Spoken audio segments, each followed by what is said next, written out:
week began with a presentation of the media budget review statement by the minister responsible for finance, Ken Ofori-Atta. He did come by a statement, did not request for additional funds, and a lot of other issues proceeded out of that presentation. But for now, though, let's take you to the recap segment, which highlights the major stories in Parliament this week. Dr. Kesel Atuforsen was the first speaker for the debate, indicating that the statement held no hope for Ghanaians and repeated claims about the printing of money illegally by the central bank. The minister conspicuously decided not to inform this House that the Speaker, they have gone to the central bank to borrow an amount of 22 billion Ghana cedis. 22 billion Ghana cedis. Mr. Speaker, let me point you to something. Mr. Speaker, on the document that was given to us, after the media review, Mr. Speaker, page 97, page 97, Appendix 2A, Mr. Speaker, it gives you summary of central government operations, first half of 2022. Mr. Speaker, in the 2022 budget, the projection was that Government of Ghana was going to take zero amount from the central bank. Mr. Speaker, only for us to see in the same document that between January to June 2022, this administration has taken 22 billion and 48 million Ghana cedis from the Bank of Ghana. Mr. Speaker, when the Bank of Ghana or the central bank gives money to Government of Ghana, it's called printing of money in economics. But Deputy Minister for Finance, Dr. John Kumar, responded to the concerns on the floor and at a press briefing indicating that there was nothing illegal about the measure from the central bank. Economists I heard this morning from him is that if BOG, Bank of Ghana, grants overdraft or forward lent an IMF SDR facility of 4.5 billion and gives a net drawdown deposit of 6.1 plus the overdraft of 11.4, which constitute the 22 billion. The economist he understands is that Bank of Ghana has printed money. This is the worst economist I've ever heard. If this is the economist we are being taught this morning from the NDC and our brothers in the opposition, then it is very, very, very bad for this country. Mr. Speaker, if you read Section 30 of the Bank of Ghana Act, clearly it is within the remit of the law for Bank of Ghana to grant overdraft and support to central government without printing money. And I am surprised that just this signal is the meaning of economics to our friends on the other side. No wonder they left us with a doomsday economy. The Speaker on the floor announced the latest list of nominees from the President for the Supreme Court bench. Justice Barbara Francis Akayensu, Justice of Appeal. 2. Justice George Kingsley Kumsin, Justice of Appeal. 3. Justice Samuel Kwame Adibu Asedu, Justice of Appeal. And 4. Justice N.S. Yao Gau, Justice of the High Court. Upon receipt of the Judicial Council's advice, in accordance with my duty under Article 144, Clause 2, I consulted with the Council of State by submitting the names and curricula vitae of the nominees for appointment to the court. The Council of State has, by letter dated 25th July 2022, notified me of the successful completion of the consultation process. I am, therefore, in accordance with Article 144, Clause 2, seeking the approval of Parliament for the appointment of the nominees as Justice of the Supreme Court. The Privileges Committee has delivered a split decision on the fate of Dom Kwabenya MP Sarah Adwoa-Safo. The committee failed to achieve a consensus in its recommendations on whether or not for absenting herself more than the mandatory 15 days without permission from the Speaker, her seat should be declared vacant. According to a copy of the Privileges Committee report exclusively available to City News, the majority wants the seat declared vacant without delay in line with stated constitutional provisions, while the minority argues that according to the principle of natural justice, the seat should not be declared vacant because Adwoa Safo did not provide her side of issues to the committee. It was, however, determined that the excuse from her two other colleagues, Kennedy Ejapon and Henry Korte, for absenting themselves were reasonable. The report was laid in Parliament on Monday and will be debated before Parliament goes on recess on Thursday. The debate on the statement from the Minister for Finance started on Tuesday. It was concluded on Wednesday with closing arguments from the leaders of the House. The minority leader in his submission indicated that the government had run out of ideas on economic management and should urgently organize a national forum to brainstorm on the way forward. I believe that the Minister for Finance and the President must engage. And they must engage through a national conversation on how to get Ghana out of the current economic crisis. Unemployment is unacceptably high. COVID and Ukraine will further exacerbate the unemployment problem in our country. Youth employment that you promised with your youth start, be disciplined with your expenditure and find money to pay nurses and teachers who haven't been paid for a long period of time. And Mr. Speaker, finally, flats. When I see the honorable attached here, then I remember that Works and Housing Ministry, they want money from you. When there is flooding, the excuse is that money is not released to support the Ministry of Works and Housing. So there is flooding in Accra, there is flooding in Kumasi. Works that have been done in that area have not been paid for. The majority leader, however, argued that between the two major parties in the country, the MPP had a better record of economic management than the NDC. It's important to admit that the economy has come under some distress. The government that lifted GDP growth rate from 3.4% in 2016 and doubled it in the first year knows how to stabilize the system. We have the track record of lifting the country from the doldrums. The NDC has a track record of afflicting the economy with Hodgkin's disease, Hodgkin's lymphoma. And whenever we enter the scene, we provide the resuscitation that the economy needs. The people of this country know who the better managers of this economy are. The Speaker, action speaks louder than words. And I believe the people of this country will not be deceived by fancy talkers. The Speaker, into 2024, the strength of the economy would allow people to make informed choices based on relevant information, not on propaganda. The Finance Minister, after the debate, assured that government would negotiate for a good IMF program for the country. I just really would like to thank members for this 8th session and for the statement that we made, particularly for the contributions from the minority side and certainly from our side, that as we go through the year, we would ensure that this engagement with the IMF is positive for the country, and the country will be back on course. At the ongoing Public Accounts Committee, SNIT took its turn to answer to audit queries.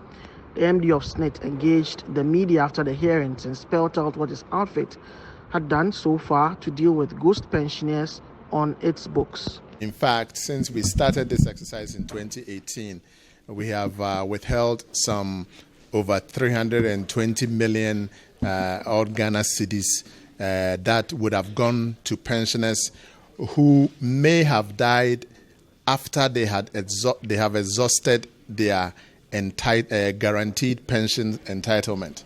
And that for people who are on PNDC Law 247, that is the age of 72, and then people who be on Act 766 would have been the age of 75. But right now, no pensioner who is on 766 is that old, because it's just recently they started going on pension. But yes, that has to do with making sure that every year pensioners reach out to SNIT and get biometrically verified. This is actually, we know that sometimes it's an inconvenience for certain pensioners. For example, somebody may be bedridden or may be incapacitated to be able to come to SNIT. let me use the opportunity to inform the nation that if you are such a pensioner or you know somebody like that who is unable to reach out to us by coming physically, if they inform us through any of our contact channels, be it on social media or be it on phone or email or whatever, we will go to wherever the person is and authenticate them so that we do not stop their pensions. The report of the committee was laid on Monday. The motion for the report to be taken was tabled, but before that, the majority leader raised a preliminary concern asking that the report should be given automatic effect and for Adwoa Safo's seat in Dom Kwabenya to be declared vacant. This the minority leader did not agree with.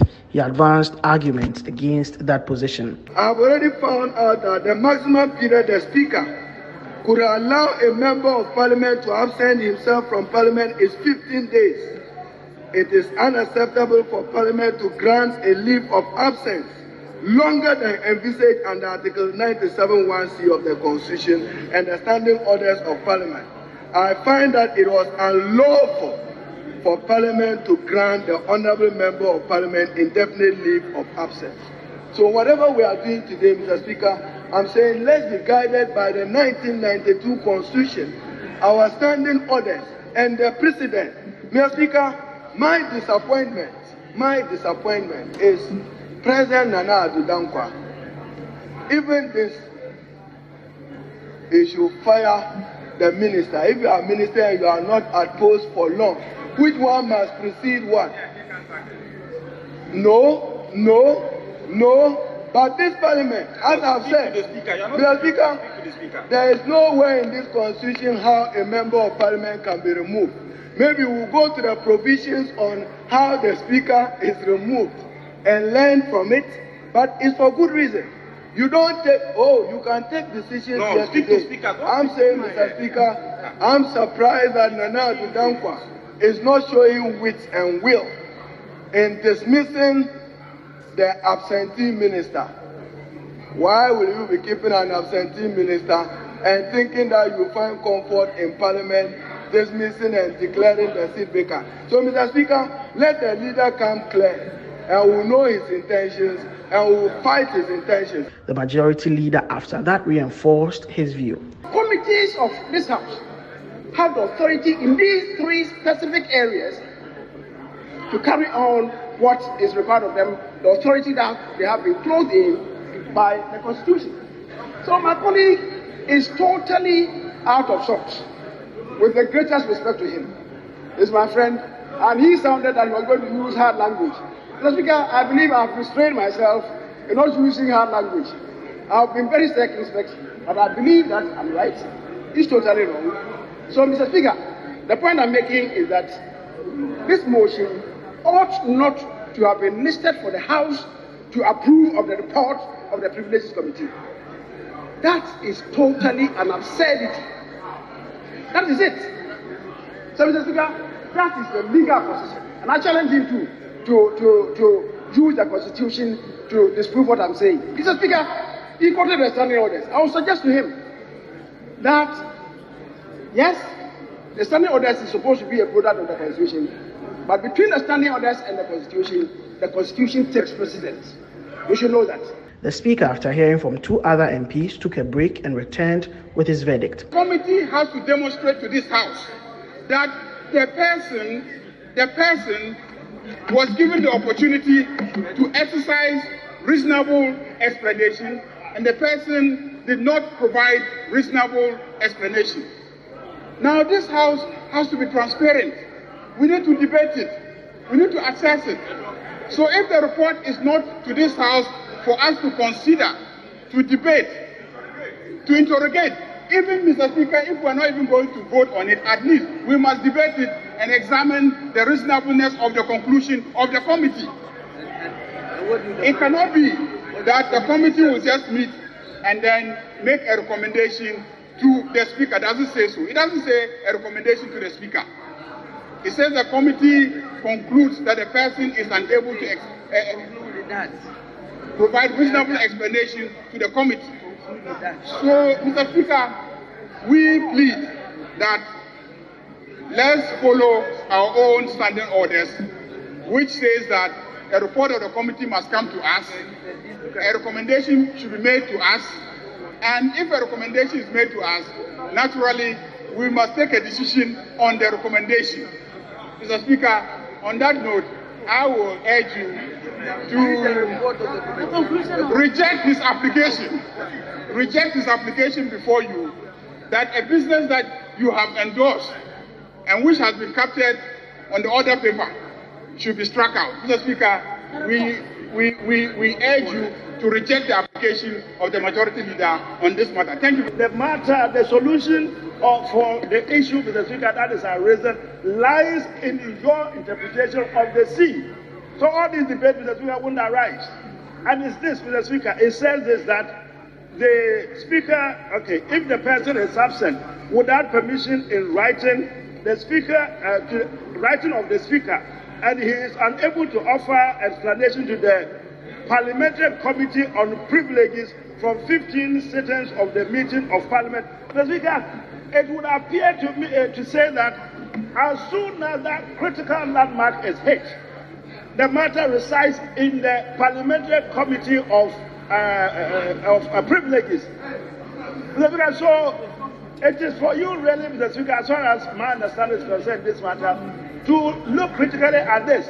If you decide that, yes, this is what the Constitution says, all these debates, all this argument, Mr. Speaker, it doesn't arise. The matter now rests in your motion. If we accept that the explanation or the critical interpretation of Mr. Speaker, the C is embedded in those few critical words. That seems to me to be the way forward. Because if that is the case, then we wouldn't be arguing, they wouldn't have the opportunity. It is for you, Mr. Speaker, to make the critical decision based on the wording of C. Mr. Speaker, those are my words. I have consulted the old lady. The old lady has given me an advice. And I think that advice is correct.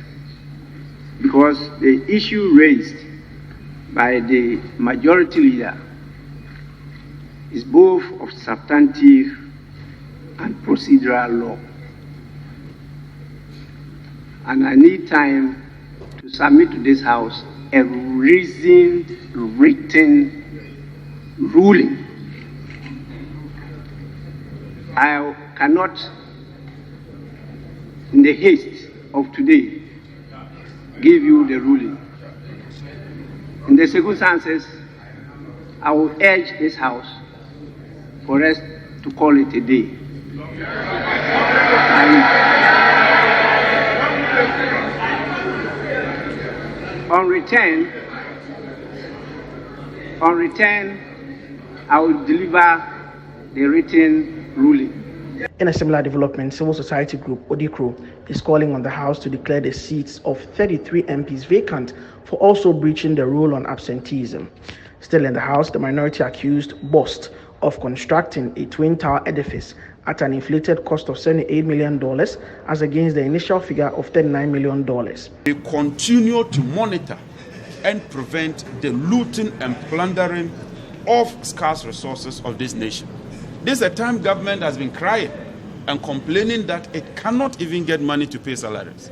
And yet, we have state agencies under this administration padding contracts, inflating contracts to the tune of about 100%. This is unacceptable. This is unfortunate. This is inimical. And we, on the minority, would use everything within our means to ensure that we address this challenge. Ladies and gentlemen, I have all the documents for you, and I will give you the documents. For instance, this is a May 20, 2022 document from the Bulk Oil Storage and Transportation Company.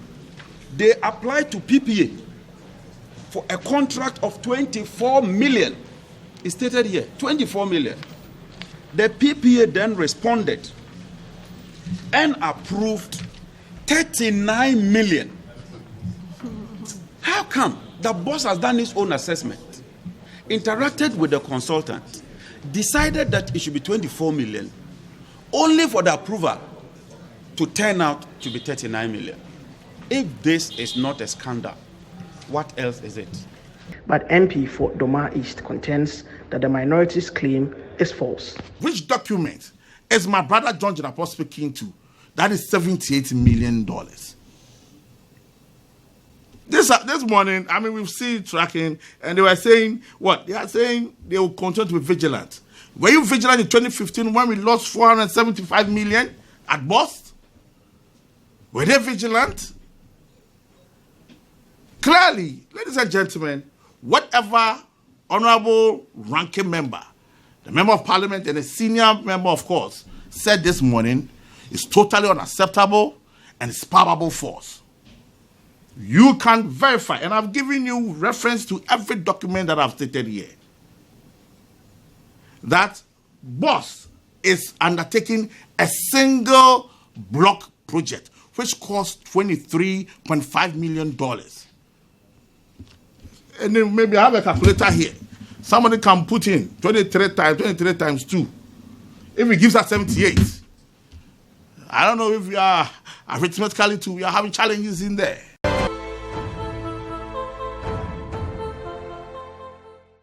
You're welcome back from the break. This week on the From the Floor segment, we bring you the very best of the presentation from the Minister for Finance in relation to the media budget review. So we'll bring you that. We'll bring you the reactions from the minority and the majority in relation to that. And then we'll also bring you the big debate related to the Adwoa Safo matter, the absenteeism in Parliament, report from the Privileges Committee, and the debate that culminated in the Speaker deciding that he will defer his decision or his ruling until Parliament is back from the recess. So here is the From the Floor segment for the week.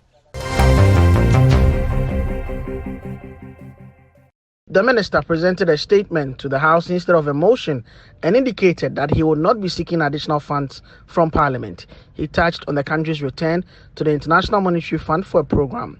Let me take this opportunity to discuss the issue of our return to the IMF. Yes, I know the government assured the nation of a Ghana beyond aid, and our plans and programs for economic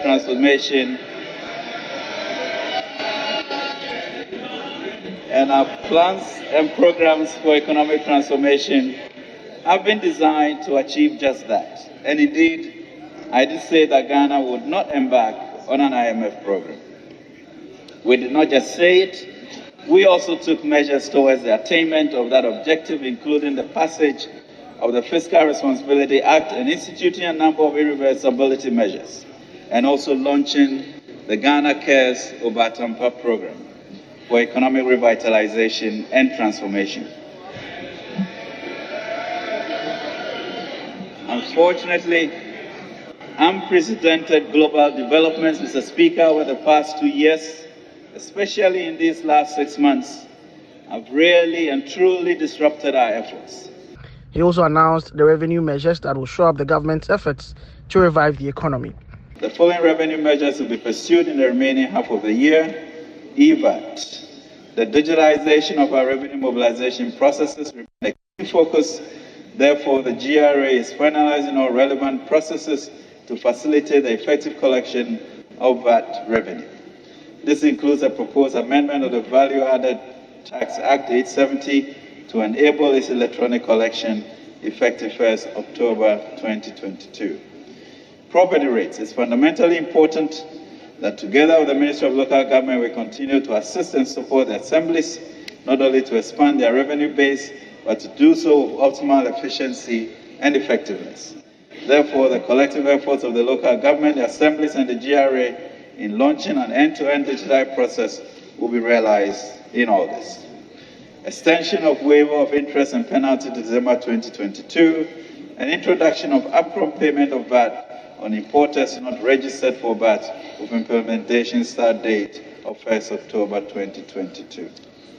In view of the challenging times domestically and globally, the government presented its intention to revise its economic growth targets. Based on the development for the first 6 months of 2022 and outlook for the rest of the year, we have accordingly revised the macro fiscal targets for 2022 as follows. Overall GDP growth of 3.7% down from 5.8%. Non-oil GDP growth of 4.3% down from 5.9%. And period inflation of 28.5%, up from 8%. The overall deficit of 6.6% of GDP, down from 7.4%. Primary surplus of 0.4% of GDP, up from a surplus of 0.1% of GDP, and the gross international reserves of not less than 3 months import cover. Mr. Speaker, the 2022 fiscal framework has also been revised to the fiscal performance for the first half of the year, including shortfalls in the expected yields from the new 2022 revenue measures. The minister also announced that all new roads constructed under a public-private partnership arrangement would be tolled. Mr. Speaker, under the Ministry of Roads and Highways Public-Private Partnership Program for Road Infrastructure, the design, build, finance, operate, and maintain Accra-Tema Motorway and Extension PPP project 27.7 kilometers is at the procurement stage. Site work are expected to commence in September 2022. The Government of Ghana has made a strategic decision in line with the Public-Private Partnership Act 2020 to procure the Accra-Tema Motorway and Extensions project through GIF, with a mandate to deliver a GIF-led PPP financing solution where maximum funds are raised from the market, a majority remains of GIF on behalf of the Ghanaian government. The draft concession agreement between GIF, the Ministry of Roads and Highways, is currently under review by GIF, Ministry of Roads and Highways, the Office of the Attorney General, and the Ministry of Finance. When completed, the concession agreement is expected to be approved by the PPP Committee, Cabinet, and Parliament. The completed road will be tolled.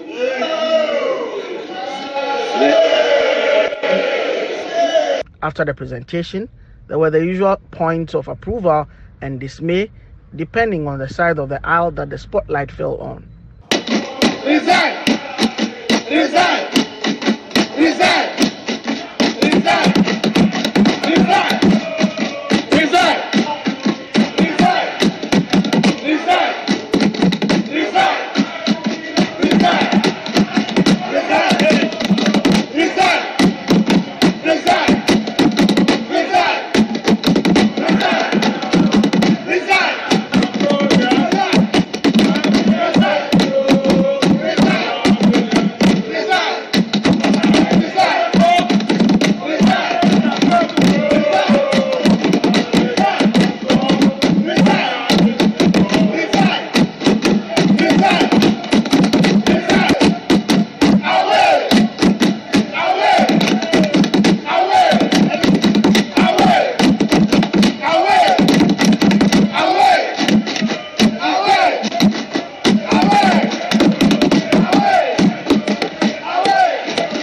The minority responded to the presentation through its ranking member of finance, Dr. Keselato Forsen. I just had a copy of the document itself, only to realize that between January 2022, January 2022, and June 2022, the minister responsible for finance and the government has gone to the Bank of Ghana and they have encouraged the Bank of Ghana to print money worth 22 billion Ghana cedis. They have printed 22 billion Ghana cedis fresh money without the knowledge of Parliament. Colleagues, I am saddened. No wonder inflation is galloping. No wonder that our reserves position is dwindling. Because when you create a new money out of the thin air, what happens is that inflation will go up. And obviously, again, because it's a new money, you will end up losing your reserves because there will be new consumption. I am surprised that in the minister's statement, he failed to alert all of us that he has encouraged the Bank of Ghana to print new money worth 22 billion Ghana cedis, only for us to see it in this document. And you can see it in the media review document, page 97, Appendix 2A. And the Bank of Ghana, they have printed 22 billion and 48 million Ghana cedis. 22 billion and 48 million Ghana cedis, new money that they have printed, without approval of Parliament, without informing all of us. This is illegal. It is against the Bank of Ghana Act. Deputy Majority Leader Alexander Penyomaki indicated that the minority's criticism was born out of only politics. Posture of the NDC as the usual politics. As Mr. Speaker described, it is unfortunate, and that we all thought this democracy has come far. But they would not want to reason with us by looking at the real issues. It's our submission as a government that we are focusing on reviving the economy. That is why government is still putting in place incentives to support industry. The 1D, 1F is still a major private sector initiative of this government.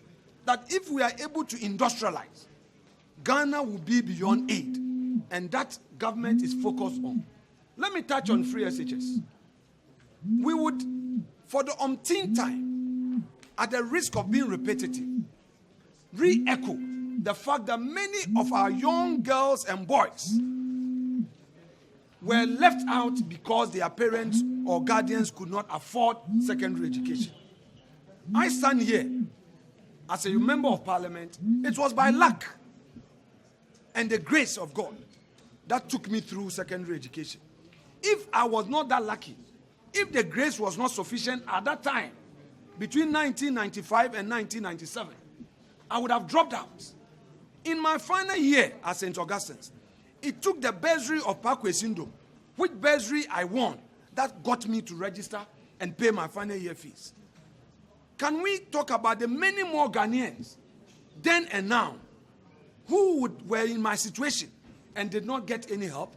So I do not want us to water down the investment this government has made in the free SHS.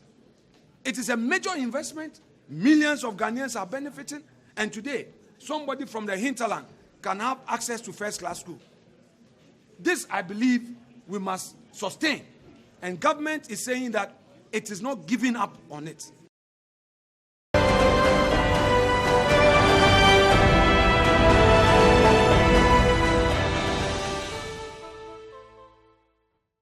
Mr. Speaker, the Privileges Committee has submitted their report. And my considered opinion, based on the Constitution, not on sentiment, is that there should be that automaticity once the committee makes a determination. According to saying that it should be decided by the House, I disagree with him. I disagree with him. There's no constitutional basis for what he's saying. Mr. Speaker, I say so because he himself has not cited any constitutional provision to that effect.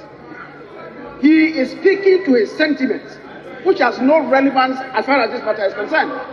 Mr. Speaker, Article 112 provides that once the determination has been made and the vacancy has fallen, 1125 says, whenever a vacancy occurs in Parliament, the Clerk of Parliament shall notify the Electoral Commission in writing within 7 days after the vacancy occurred, and a by-election shall be held within 30 days after the vacancy occurred. Mr. Speaker, the determination of the committee is born in a report that is submitted to this House. And that report is not for the consideration and voting on by this plenary. It is for the information of the House that the determination has been made. Mr. Speaker, my colleague appears to be arguing that no committee can make such a decision that will bind the entire House. He's totally wrong. Mr. Speaker, let's deal with what is contained in Article 106. Article 106, sub 13. Article 106, sub 13 provides, and again for his elucidation, I'll read, where it is determined by a committee of Parliament appointed for the purpose that a particular bill is of an urgent nature, the provisions of the preceding clauses of this article, other than clause 1 and paragraph A of clause 2, shall not apply, and accordingly the President shall give his assent to the bill on its presentation for assent. Mr. Speaker, the committees of this House has the authority to determine the urgency of a bill.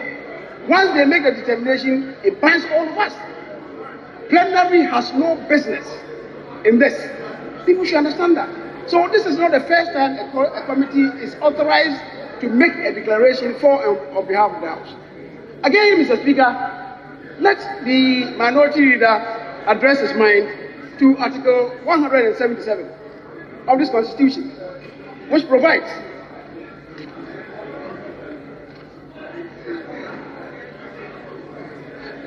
Mr. Speaker, Article 177 is on the creation of the contingency fund and how funds can be withdrawn from the contingency fund.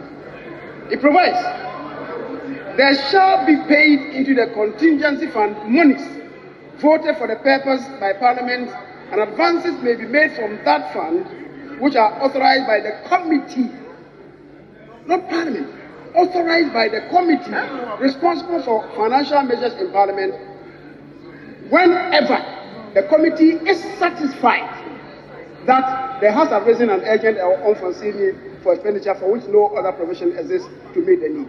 So in that case, it doesn't come to plenary. Mr. Speaker, fancy a situation where the finance minister makes a request to the committee. The committee authorizes him to maybe withdraw about 50 million Ghana cedis from the contingency fund. And then the report comes, and then you, Parliament, says that you don't subscribe to that. What happens? What might have happened would be that the minister, after spending the money, your committee having agreed to that, then you charge the committee for causing financial loss. Is that your understanding of the Constitution? You're totally wrong. Mr. Speaker, so committees of this House have the authority in these three specific areas to carry on what is required of them, the authority that they have been clothed in by the Constitution. So my colleague is totally out of sorts, with the greatest respect to him. He's my friend, and he sounded that he was going to use hard language. Mr. Speaker, I believe I've restrained myself in not using hard language. I've been very circumspect, but I believe that I'm right. He's totally wrong.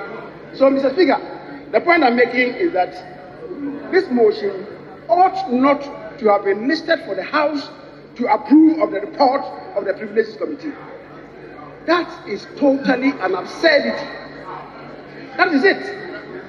So, Mr. Speaker, that is the legal position. And I challenge him to use the Constitution to disprove what I'm saying. Mr. Speaker, he quoted the standing orders. I will suggest to him that, yes, the standing orders is supposed to be a product of the Constitution, but between the standing orders and the Constitution takes precedence. We should know that. Mr. Speaker, it reads, the undisputed facts resulting in this appeal are that in November 2005, the Honorable Eric Amoating, Member of Parliament for Nkoranza North Constituency, understanding Order 15, obtained the Speaker of Parliament permission to absent himself from Parliament from 17 November to 24 November 2005. He then traveled to the United States of America, where he was arrested and detained for possession of narcotics drugs. Unable to attend Parliament, Eric Amoate sent his lawyer with a letter to the Speaker some 3 months thereafter, explaining the cause of his continued absence from Parliament and requesting for an indefinite leave of absence. Mr. Speaker, this emphasis is mine. The Speaker referred the letter to the Parliamentary Committee on Privileges, which met on 22nd February 2006 and recommended to the House of Parliament on 2nd March 2006. Therefore, any recommendation coming from the Privileges Committee must be subjected to the same threshold of legal and constitutional requirement as defined in the ruling of Justice Evans and Co. And Mr. Speaker, the House, it says, House of Parliament on 2nd March 2006 to grant the honourable member an indefinite leave of absence. After some debate, So, Mr. Speaker, any motion or report moved today must be subjected to debate by this August House. After some debate, Parliament approved the recommendation and granted the honourable member an indefinite leave of absence to file the drug case in court in the United States of America. That is how a course of action arose in the Supreme Court of Ghana. And Mr. Speaker, the judgment of the Supreme Court, for emphasis, I'll read in page 4. I have already found out that the maximum period the Speaker could allow a member of Parliament to absent himself from Parliament is 15 days. It is unacceptable for Parliament to grant a leave of absence longer than envisaged under Article 97(1)(c) of the Constitution and the Standing Orders of Parliament. I find that it was unlawful for Parliament to grant the honourable member of Parliament indefinite leave of absence. So whatever we are doing today, Mr. Speaker, I'm saying let's be guided by the 1992 Constitution, our standing orders, and the precedent. Mr. Speaker, my disappointment is President Nana Addo Dankwa. Even this, he should fire the minister. If you are minister and you are not at post for long, which one must precede what? No. But this Parliament, as I've said, Mr. Speaker, there is no way in this Constitution how a member of Parliament can be removed. Maybe we'll go to the provisions on how the Speaker is removed and learn from it, but it's for good reason. You don't take, you can take decisions yesterday. I'm saying, Mr. Speaker, I'm surprised that Nana Addo Dankwa is not showing wit and will in dismissing the absentee minister. Why will you be keeping an absentee minister and thinking that you find comfort in Parliament dismissing and declaring the seat vacant? So, Mr. Speaker, let the leader come clear and we'll know his intentions and we'll fight his intentions. Mr. Speaker, this House needs ample time for seniors like Honourable Katie Hammond, Honourable Obi Amwa, Honourable Mama Yarga, Honourable Dominic Aimi, Honourable Bernard Anyafo, Honourable Collins Dowda, the first disaster lawyer, Honourable Moses Cletus advocate. Mr. Speaker, for them to be able to do insightful debate in the Parliament of Ghana for posterity to judge how their earlier leaders handled such matters. So I was not happy that the motion was being moved. And the Speaker, my doubt was confirmed when the most senior person in the House was even confused. Mr. Speaker, the motion had not been put there for the first time. This motion had been on this other paper. And when the distinguished minority leader drew our attention to what a motion is, a motion calls for something to be done. And that the thing that the motion calls for it to be done, that is why almost about 100 and something minority members are here. I don't know that for the sake that, Mr. Speaker, we are about 120 and they are 55. For fear that you are going to lose the vote, you are saying you want statement. We won't give you statement. We will vote and you will lose. Mr. Speaker, we are ever ready. We are not calling. Mr. Speaker, reading Article 97, which is at the center of all of this, critically, Mr. Speaker, more so after the earlier consultation my leader, myself, and the Honourable Minority Leader, Mr. Speaker, had, I am tempted to think that, Mr. Speaker, we have to have a good look at the 97(1)(c) and look at the critical wording and, Mr. Speaker, take us through what you believe is the bone of contention. Let me take it for the sake of completeness. Let's take the whole argument. Speaker, the 97(1) says that a member of Parliament shall vacate his seat. It could be his or her. We are talking about her now. Her seat in Parliament. Speaker, the matters are listed. I think the critical one is, Mr. Speaker, C. Honourable Katie Hammond. I thought I was drawing the attention of the House to the fact that we haven't yet gotten there. No, Mr. Speaker, if you allow me a couple of minutes, I will tell you the meat, the gravamen of the point I'm making, and that probably would resolve it for all of us. Give me 2 seconds, let me develop my point. The preliminary objection that has been raised, is that what you are addressing? On that, because I think in the end, ultimately, the matter, the solution for the issue, Mr. Speaker, that is arisen, lies in your interpretation of the C. So all these debates, Mr. Speaker, wouldn't arise. And it's this, Mr. Speaker, it says this, that the Speaker, okay, if the person is absent without permission in writing, the Speaker, writing of the Speaker, and he is unable to offer explanation to the Parliamentary Committee on Privileges from 15 sittings of the meeting of Parliament. Mr. Speaker, it would appear to me to say that as soon as that critical landmark is hit, the matter resides in the Parliamentary Committee of Privileges. Mr. Speaker, so it is for you really, Mr. Speaker, as far as my understanding is concerned, this matter, to look critically at this. If you decide that, yes, this is what the Constitution says, all these debates, all this, as you have, Mr. Speaker, it doesn't arise. The matter now rests in your motion. If we accept that the explanation or the critical interpretation of Mr. Speaker, the C, is embedded in those few critical words. That seems to me to be the way forward. Because if that is the case, then we wouldn't be arguing, they wouldn't have an opportunity.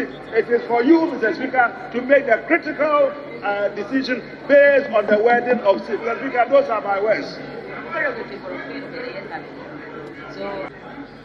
Honourable members, I have consulted the old lady. The old lady has given me an advice, and I think that advice is correct, because the issue raised by the majority leader is both of substantive and procedural law. And I need time to submit to this House a reasoned, written ruling. I cannot, in the haste of today, give you the ruling. In the circumstances, I will urge this House for us to call it a day.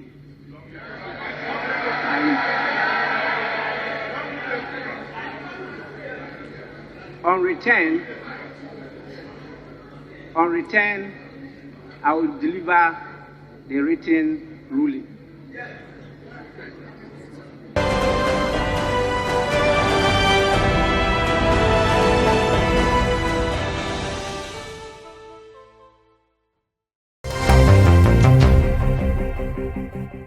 Welcome back from the break. The Duke's View this week focused on a number of issues. First of all, it's got to do with the presentation of the media budget review statement.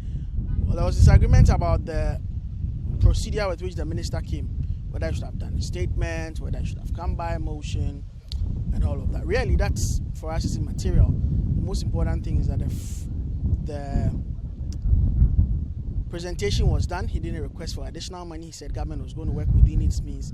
And of course, the windfall from the petroleum revenue, which is quite curious because for many weeks we had been canvassing and arguing on this program that a part of that windfall should be used to cushion petroleum consumers. Thankfully, the global market price of crude oil is coming down, descending. So some relief is expected from the pumps, really, in terms of the global market prices. So government, of course, so we now understand why government was reluctant in releasing those reserves. Apparently, it was going to cushion the economy in the face of the twin evil of Russia-Ukraine war as well as COVID-19, which has bedeviled the country.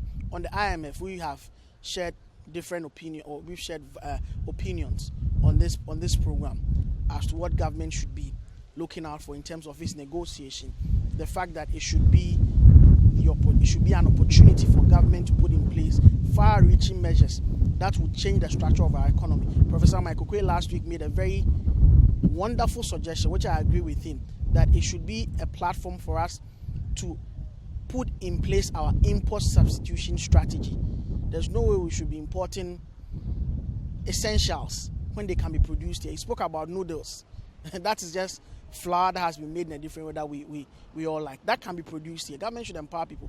We should save our foreign exchange and sit down critically, look into the market, have a discussion with the AGI and other people, and under this enhanced domestic program that government will present to the IMF for the program as was announced by the Minister for Finance, we should have a strong import substitution program so that for things that we can produce and consume in Ghana, we don't go out there to import them in with the hard-earned foreign currency that we need.